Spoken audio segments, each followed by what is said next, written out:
Barrel rolls is the reporter thrown into the secretive world of the Forex Super Model, where nothing is as it seems. Beware the techno-monk, and steer clear of Professor Code and his two assistants. Give the senior trader a wide berth,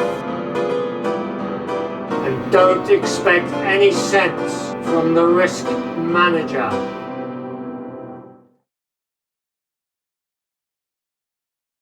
Hello, I'm the senior trader at the Forex Super Model, and this is the data cycle review for Monday the 19th to Friday the 23rd of the 4th 2021. It's basically our version of the economic calendar. We've modelled tier 1 and tier 2 data, and these are the results for the various FX complexes. Right, so we start with China then. T1, T2, tier 1, tier 2. We've got January, February and March data, which are discrete months, and we've got the 4 weeks so far, trading 4 weeks of April, 29th of the 3rd, which was a Monday, to the 23rd of the 4th, which was last Friday.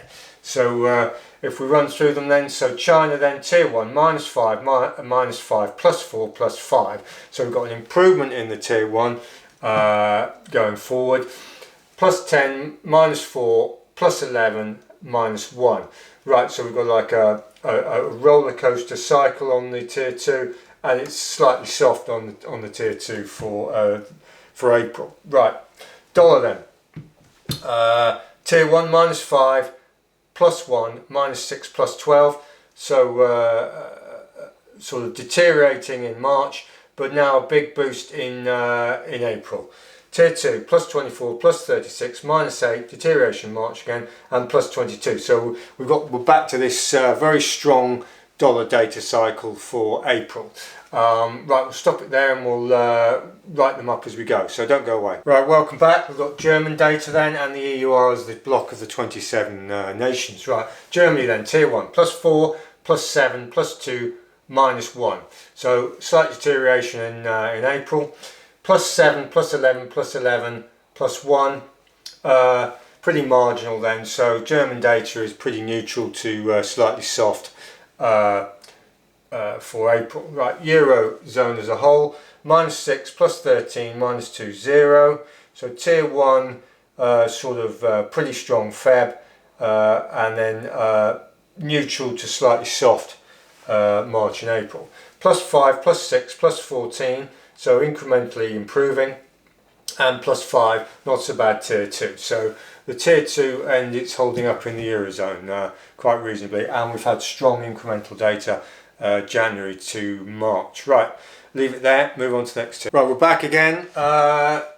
Yen, JPY, pound, GBP. Right, tier 1 yen, 0, -2, +2, so pretty static, but slight improvement in April. Tier 2, +17, strong, +5, -6, deterioration March, +14, pretty strong April tier 2. Pound then, tier 1, +3, +8, 0, +5. So the tier 1 data has been fairly incrementally strong throughout. Tier 2, +5, +11, -8, deterioration March, and we've got a very strong tier 2 showing in this month of April, +21. Right, leave it there, next two. Right, here we go again then. We've got the CAD, Canadian dollar, AUD, Australian dollar. Start with the CAD then, tier 1, +8, -4, +6, +3. So pretty strong, slight blip in February, and reasonable to static in April. Right, tier 2, -1, +7, +5, +8. So a clear improvement and strong tier 2 data in the CAD. AUD, tier 1, +2, +2, +6, +3. Static on the positive, moving forward incrementally. Pretty reasonable. Tier 2, +6, +8, +15, +12. So very strong moving forward on the tier 2 in the AUD. Right, last two coming up. Right, welcome back.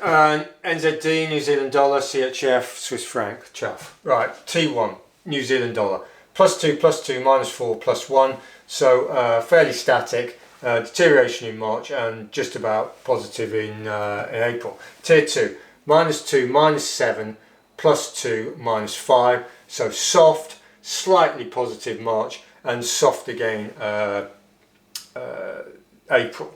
Right, Swiss franc then, tier 1, 0, +2, 0, 0. So pretty neutral overall, marginally positive. Tier 2, -2, +11, strong Feb, -1, +4. Starting to rack up a bit on the tier 2 in April. Right, stop it there and then we'll do the final analysis. Don't go away. Right, here we go for the final analysis then. Right, so just to remind you then what's been happening in the flows, and if you want a more detailed version of this, look at our sister video for the period weekly review.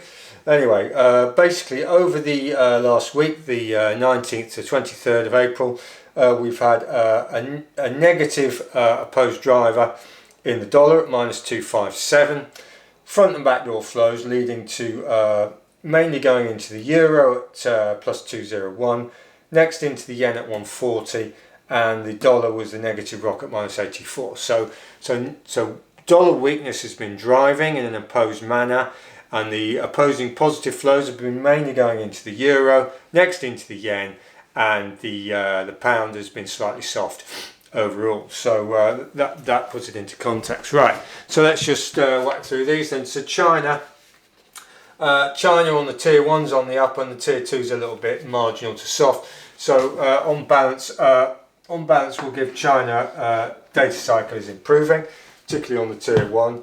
The dollar's definitely strong. Germany's pretty neutral. Pretty static to neutral. Tier 1 -1, tier 2 +1, and the eurozone as a whole is actually neutral on the tier 1, but it's pretty positive on the tier 2. So we'll give the eurozone as a whole an improving data cycle. The yen is definitely improving. Their data is on the up, and likewise with the pound's definitely improving. The CAD's improving, the AUD is improving, and that leaves us with the NZD, which is neutral to soft, and the Swiss, which is neutral to improving. Right, so that's where we are on the data cycles. So how does this tie into our overall macroeconomic view, if I could say it? Basically, as I said, we're talking about the second quarter.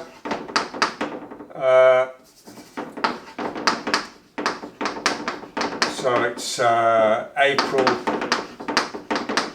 May, June. We expect the second quarter to be on the up. Generally in China, they've got this GDP target of greater than or equal than 6%,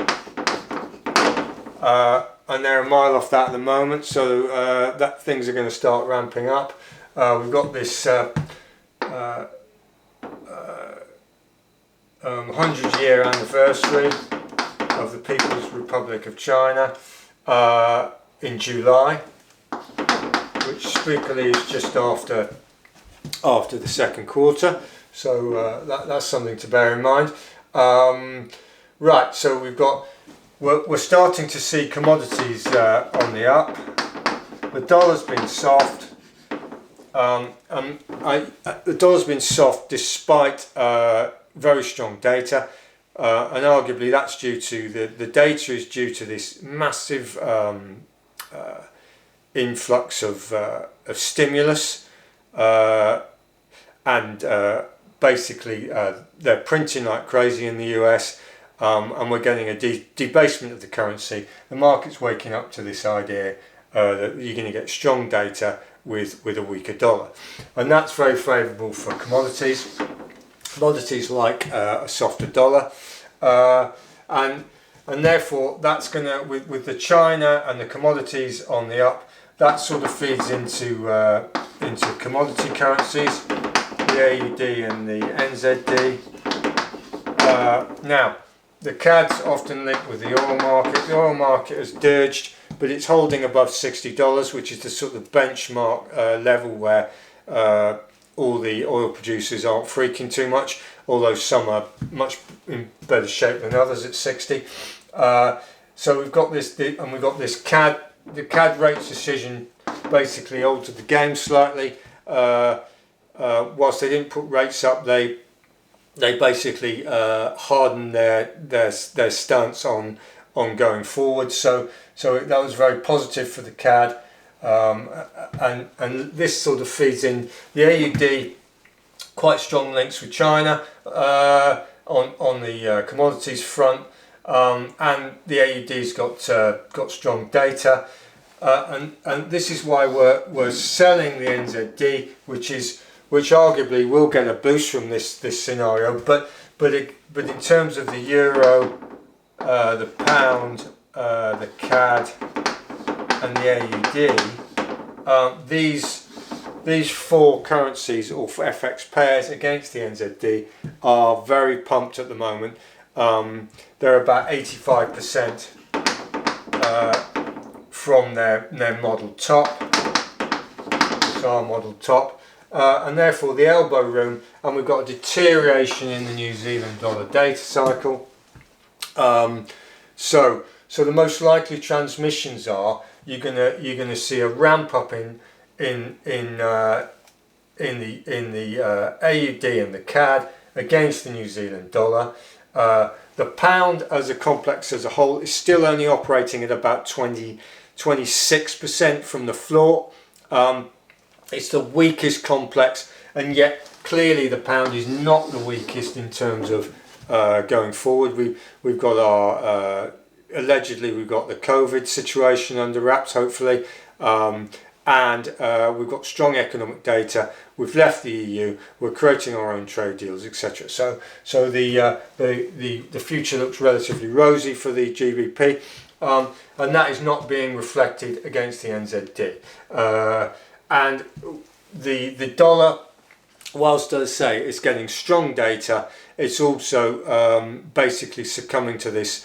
They're printing about 55 cents in the dollar, which is basically they're trying to inflate away the debt, and so you're likely to get a falling dollar going forward. So our basic scenario is there. We've been scaling. We're about 1,000 points down.